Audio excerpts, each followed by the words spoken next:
Destruction and an underground world of tunnels and pathways. We go with the Israeli Defense Forces for the fourth series of tunnels. Our Matt Gutman is on the ground for us tonight. To drive into Gaza is to enter another planet, a landscape of ruins the mind struggles to comprehend. We were first taken into Gaza in early November. There we saw part of a tunnel in the heart of Gaza City at Al Rantisi Children's Hospital. This is the hospital. A couple of weeks later, the tunnels beneath Gaza's largest hospital, Al-Shifa. It was still warm then, and clouds of dust obscured the road. Now, 2 months later, it's mud that has taken over, but the roadsides are no less apocalyptic. The destruction and more than 26,000 deaths, according to Gaza's Hamas-run health ministry, have opened Israel up to allegations of war crimes, including the trial at the International Court of Justice for genocide.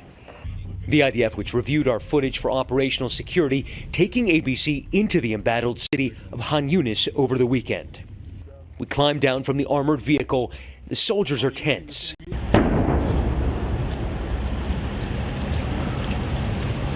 Pretty much everywhere you look around us,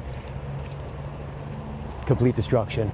And up the hill we climb, through the curtain, to a Palestinian home that now serves as a temporary headquarters for IDF commanders. You can hear how much gunfire is still going on. There's tanks outgoing, but there is still fighting here. Brigadier General Dan Goldfuss briefs us. Our enemy has dug himself underground very much.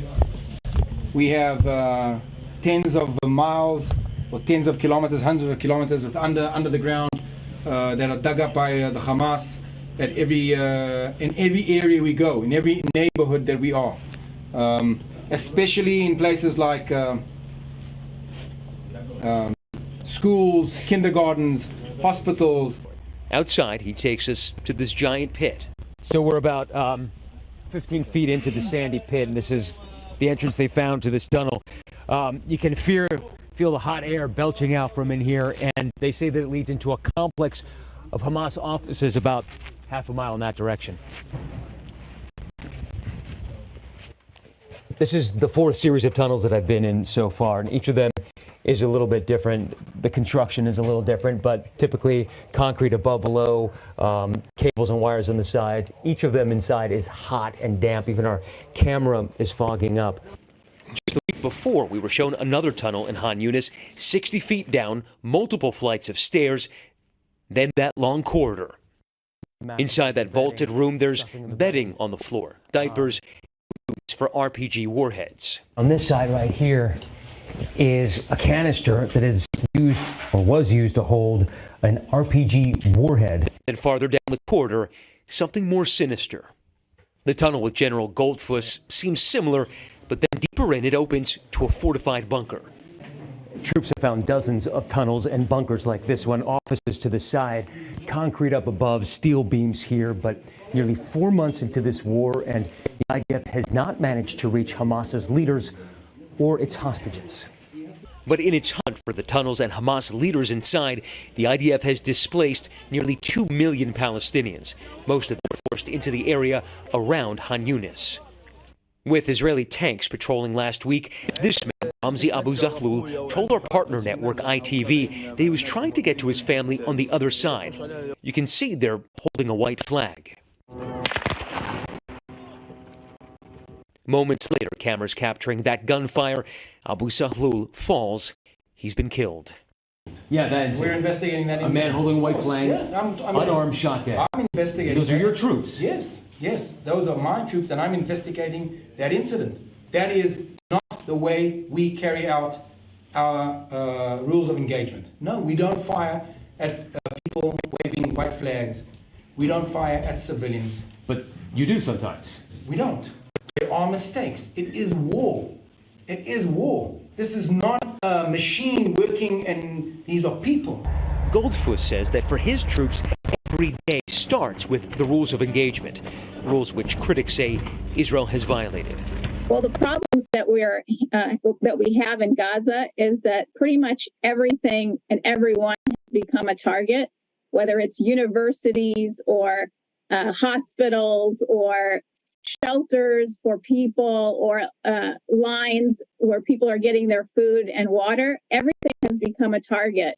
And I think what we heard at the International Court of Justice was that, this is prima facie a case of genocide if Israel goes on and continues in this way.